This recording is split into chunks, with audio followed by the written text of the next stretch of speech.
ଶ୍ରୀରାମଚରିତ ମାନସ ନବାନ୍ନ ପରାୟଣ 35ତମ ବାର୍ଷିକ ଉତ୍ସବ ଅନୁଷ୍ଠିତ।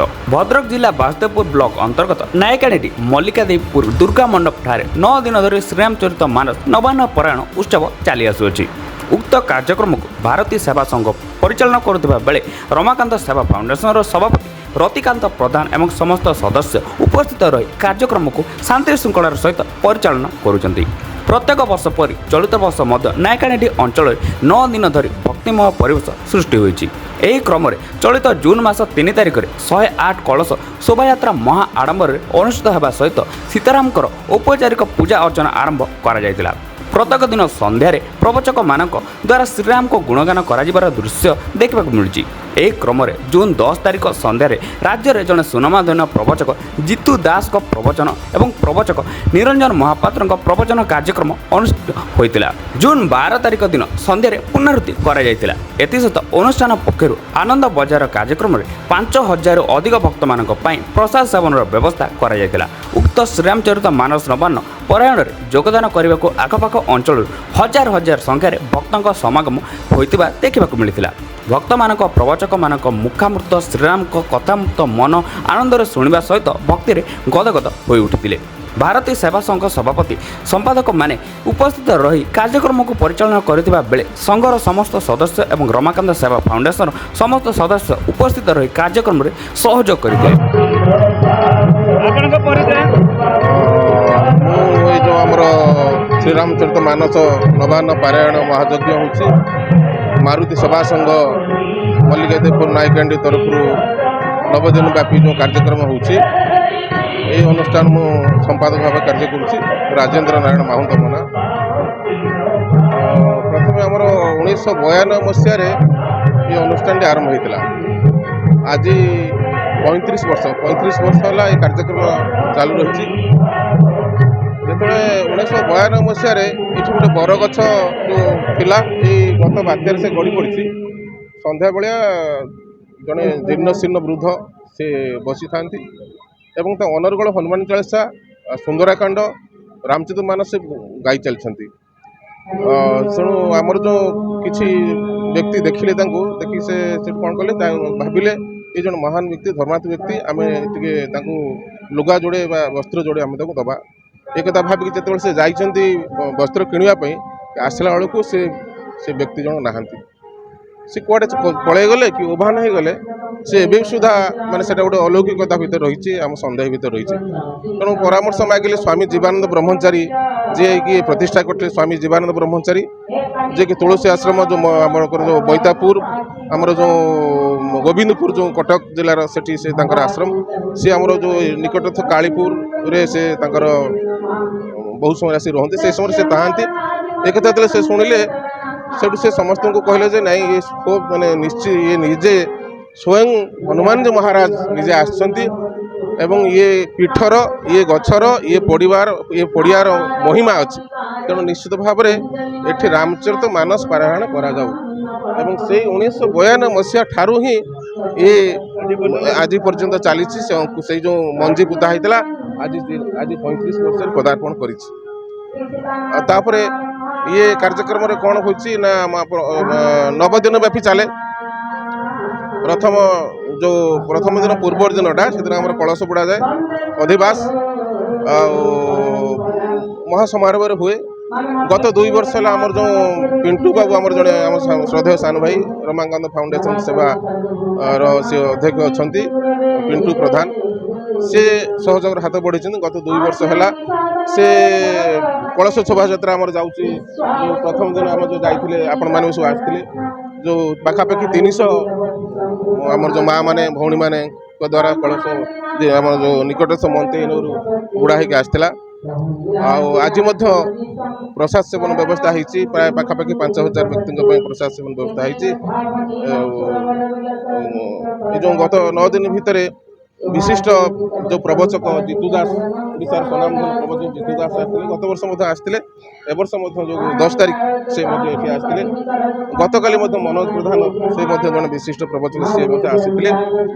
ତଥା ପ୍ରତିଦିନ ଓଡ଼ିଶାର ସ୍ୱନାମଧନ୍ୟ ପ୍ରବଚକମାନେ ସବୁ ଏଠି ଆସିକି ପ୍ରବଚନ ପ୍ରଦାନ କରୁଛନ୍ତି। ଅତୀତରେ ଯେଉଁ ଦୀର୍ଘ 35 ବର୍ଷ ଭିତରେ ବଡ଼ ବଡ଼ ପ୍ରବଚକ ଯାହାଙ୍କର ସାରା ଓଡ଼ିଶାରେ ଖ୍ୟାତି ଅଛି ସେମାନେ ମଧ୍ୟ ଏଠି ଆସି ପ୍ରବଚନ ପ୍ରଦାନ କରିଛନ୍ତି। ସାରା ଓଡ଼ିଶାରେ ଯେଉଁମାନେ ଏ ରାମଚରିତ ମାନସ ପାରାୟଣ ମାନସିକତାରେ ଅଛନ୍ତି, ମାନସିକ ଥିବା ବ୍ୟକ୍ତିମାନେ ନିଶ୍ଚିତ ଭାବରେ ଓଡ଼ିଶାରେ ସମସ୍ତେ ଜାଣିଛନ୍ତି ଏ ନାଇକାଣ୍ଡି ମଲ୍ଲିକାଦେବପୁର ମଞ୍ଚ ଏକ ମାନେ ଗୁରୁତ୍ୱପୂର୍ଣ୍ଣ ଏବଂ ବିଖ୍ୟାତ ମଞ୍ଚ ରାମଚରିତ ମାନସ ପାରାୟଣ ପାଇଁ। ପ୍ରତିଦିନ ପ୍ରାତଃରେ ଆମର ଯେଉଁ ସୂର୍ଯ୍ୟ ପୂଜା ହୁଏ ଏବଂ ଯେଉଁ ବ୍ୟାସ ମହାରାଜ ଅଛନ୍ତି ସେ ରାମଚରିତ ମାନସ ପଠନ କରନ୍ତି। ପ୍ରତିଦିନ 9 ଦିନର ଯେଉଁ ଭାଗ କରାଯାଏ, ରାମାୟଣ ଯେଉଁ 7 ଖଣ୍ଡ ଅଛି ତାକୁ ସବୁ ଭାଗ କରାଯାଇଛି। ସେଇ କାର୍ଯ୍ୟକ୍ରମ ଅନୁସାରେ ସେ ରାମଚରିତ ମାନସ ପାରାୟଣ ପାଠ କରାଯାଏ ଏବଂ ଯେଉଁ ପାଠ କରାଯାଏ ସେଇ ଯେଉଁ କାର୍ଯ୍ୟକ୍ରମଟା ସେଇ ଯେଉଁ ପଠନଟାକୁ ଆମର ସନ୍ଧ୍ୟାବେଳେ ପ୍ରବଚକମାନେ ସେଟାକୁ ସେ ପ୍ରବଚନ ମାଧ୍ୟମରେ ସେମାନେ କହିଥାନ୍ତି। ଆଉ ତା ସହିତ ମଧ୍ୟ ମଧ୍ୟାହ୍ନରେ ମଧ୍ୟ କିଛି ପ୍ରସାଦ ସେବନ ବ୍ୟବସ୍ଥା ଶ୍ରଦ୍ଧାଳୁମାନଙ୍କ ପାଇଁ ହେଇଥାଏ। ଆଉ ସନ୍ଧ୍ୟାବେଳେ ଯେଉଁ ସନ୍ଧ୍ୟା ଆଳତି ଆଉ ଯେଉଁ ଆମର ଯେଉଁ ଭଜନ ସନ୍ଧ୍ୟା ହୁଏ, ଆଜି ବିଶେଷ କରି ଆଜି ମହାଯଜ୍ଞ ଥିଲା, ଯେଉଁ ଚରୁ ଅନ୍ନ ମଧ୍ୟ ପ୍ରସ୍ତୁତ ହେଇଥିଲା। ସମସ୍ତଙ୍କ ପାଇଁ ଚରୁ ଅନ୍ନ ବ୍ୟବସ୍ଥା ଅଛି। ଯଜ୍ଞ ସରିଯାଇଛି। ଯେଉଁ 4ଟା ବେଳେ ଆମ ଯଜ୍ଞ ହେଇଥିଲା, ସନ୍ଧ୍ୟା ପୂର୍ବରୁ ଯେଉଁ ନିୟମ ଅନୁସାରେ ସନ୍ଧ୍ୟା ପୂର୍ବରୁ ଯଜ୍ଞର ପୂର୍ଣ୍ଣାହୁତି ହେଇଛି। ମାନେ ଶହ ଶହ ଶ୍ରଦ୍ଧାଳୁ ମଧ୍ୟ ସେ ଯଜ୍ଞ ବେଳେ ଉପସ୍ଥିତ ଥିଲେ। ଆପଣମାନେ ମାଧ୍ୟମରେ ନିବେଦନ ରଖିବି ଯେମିତି ଏହାର ଉତ୍ତରୋତ୍ତର ଶ୍ରୀରାମଚରିତ ମାନସ ମାରୁତି ସେବା ସଂଘର ସଭାପତି ଅଟୁ। ଆମର ଆଜି ଶେଷ ଉଦ୍ଯାପନୀ ଦିବସ, ତେଣୁ ଧୁମଧାମରେ ଲୋକ ଏବଂ ନାମ ଯଜ୍ଞ ବି ଆମର ଶେଷ ହେଇଯାଇଛି। ଆଉ ଆମର ଫାଉଣ୍ଡେସନ ତରଫରୁ ଖାଇବା ପିଇବା ବ୍ୟବସ୍ଥା ବି ଆମର 5000 ଲୋକଙ୍କ ପାଇଁ କରାହେଇଛି। 35 ବର୍ଷ ହେଲା ଆମର ଏଇଟା ଭାଇ ରାମଚରିତ ମାନସ ନବାନ୍ନ ପାରାୟଣ ମହାଯଜ୍ଞ। ଆଉ ଆଜ୍ଞା ପ୍ରତ୍ୟେକ ବର୍ଷ ଆମର 9 ଦିନ ନବାନ୍ନ ପାରାୟଣ 9 ଦିନ କାଳ ଆମର ହୁଏ ନା, ତେଣୁ ଆମର ଭଜନ ସମାନ ସନ୍ଧ୍ୟା ଆରତି କରାଯାଏ। ପ୍ରବଚନ କାର୍ଯ୍ୟକ୍ରମ ଆମର ରାତି 11:30 ପର୍ଯ୍ୟନ୍ତ ହୁଏ। ଆଉ ତାପରେ ଭକ୍ତ 10,000 ଉପରେ ହୁଏ। ପାଗ ଟିକେ ପାଇଁ ଟିକେ ପ୍ରୋବ୍ଲେମ, ନହେଲେ 10,000 ଉପରେ ଲୋକ ଆମର ହୁଅନ୍ତି। ସବୁ ଭକ୍ତମାନେ ଆମ ଏ ଏରିଆ ନାଇକାଣ୍ଡି ପଞ୍ଚାୟତ 5ଟା ପଞ୍ଚାୟତର ଲୋକ ଆସନ୍ତି ଏବଂ ସଂସ୍କାର ଆଣିବା। ରମାକାନ୍ତ ସେବା ଫାଉଣ୍ଡେସନ ମ୍ୟାନେଜିଂ ଟ୍ରଷ୍ଟ କାର୍ଯ୍ୟକ୍ରମ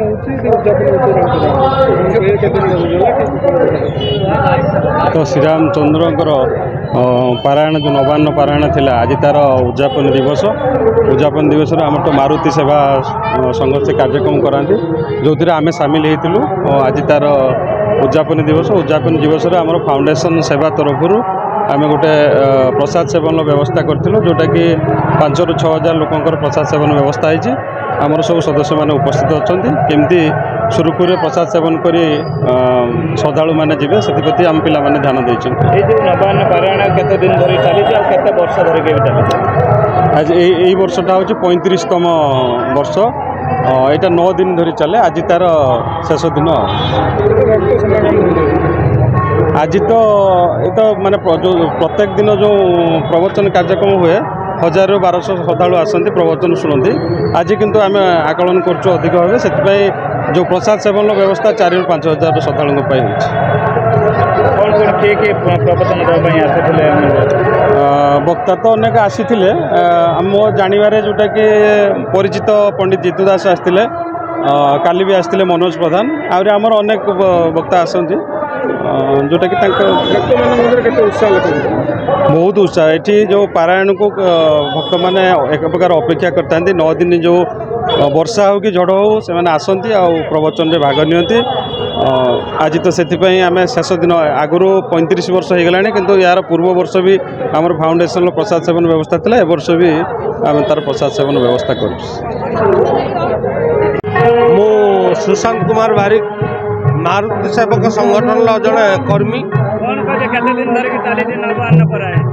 ଏଠି ଦୀର୍ଘ 35 ବର୍ଷ ଧରିକି ନବାନ୍ନ ପାରାୟଣ ଚାଲି ଆସୁଛି। ଓଡ଼ିଶାର ବହୁତ ସୁନାମ ଧନ୍ୟ ବକ୍ତା ପ୍ରବଚନ ଦେବାକୁ ଆସନ୍ତି। ମୁଖ୍ୟତଃ ଏ ବର୍ଷ ଆମର ପ୍ରଥମ 3 ଦିନ ଆସିଥିଲେ ପୁରୁଷୋତ୍ତମ ମହାରାଜ, ଦ୍ୱିତୀୟ 3 ଦିନ ନିରଞ୍ଜନ ମହାପାତ୍ର, ତୃତୀୟ 3 ଦିନ ଓଡ଼ିଶାର ସୁନାମଧନ୍ୟ ବକ୍ତା ଜିତୁ ଦାସ ଏବଂ ମନୋଜ ପ୍ରଧାନ ମହୋଦୟ ଆସିଥିଲେ। ତତ୍ ସହିତ ଜଣେ ମାନେ ଲେଡିଜ୍ ବକ୍ତା ଆମର ରଞ୍ଜିତା ପ୍ରିୟଭାସିନୀ ସେ ଏକ ପୁରୀରୁ ଆସିଥିଲେ। ଆଉ ଦୀର୍ଘ ଯେଉଁ 9 ଦିନ ବ୍ୟାପୀ କାର୍ଯ୍ୟକ୍ରମ ହୁଏ, ସକାଳୁ ସୂର୍ଯ୍ୟ ପୂଜା, ତାପରେ ଆମର ବ୍ୟାସ ମହାରାଜଙ୍କ ଦ୍ୱାରା ଆମର ଯେଉଁ ପାରାୟଣ ପଠନ କରାଯାଏ, ତାପରେ ପାରାୟଣ ସନ୍ଧ୍ୟା ସମୟରେ ସନ୍ଧ୍ୟା ଆରତି ହୁଏ, ତାପରେ ଭଜନ ସମାରୋହ ପରେ ଆମର ପ୍ରବଚନ କାର୍ଯ୍ୟକ୍ରମ ଆରମ୍ଭ ହୁଏ। କେତେ ସଂଖ୍ୟାରେ ଭକ୍ତମାନେ ଏଠି ମିନିମମ୍ 2000, 2500, 3000 ରୁ ଭକ୍ତ କମ୍ ହୁଅନ୍ତିନି। ସମସ୍ତେ ଏଠି ଶ୍ରଦ୍ଧାର ସହିତ ଏ ଅନୁଷ୍ଠାନକୁ ଆସନ୍ତି। ଆଉ ଏଠି କାହାକୁ କିଛି ପଇସା ମଗାଯାଏନି, ସେ ସ୍ୱତଃପ୍ରତ ଭାବରେ ସମସ୍ତେ ଆଣି ଏଠି ପଇସା ଦିଅନ୍ତି। ତାଙ୍କରି ପଇସାରେ ଏ ଅନୁଷ୍ଠାନ ହେଇଛି। ଏ ଅନୁଷ୍ଠାନଟି ଏ ଅଞ୍ଚଳ ଗ୍ରାମବାସୀମାନଙ୍କର ଦାନ ପୁଣ୍ୟରେ ଅନୁଷ୍ଠାନଟି ଗଢ଼ି ଉଠିଛି। ଆଉ ମୁଁ ବିଶେଷ କିଛି କହିବାକୁ ଚାହେଁନି। ଏଠି ଆମର ପିଣ୍ଟୁ ବାବୁ ଯିଏ ଅଛନ୍ତି, ତାଙ୍କର ସହାୟତା ଆମେ ଲୋଡ଼ିଥିଲୁ, ସେ ଆମକୁ ପୂର୍ଣ୍ଣ ସହଯୋଗ କରିଛନ୍ତି। ମୁଁ ବିଶେଷ କିଛି କହିବାକୁ ଚାହେଁନି। ଏତିକି ଭଦ୍ରକ ବାସୁଦେବପୁର ରଞ୍ଜନ ମଲ୍ଲିକଙ୍କ ରିପୋର୍ଟ, ନ୍ୟୁଜ୍ 88 ଓଡ଼ିଶା।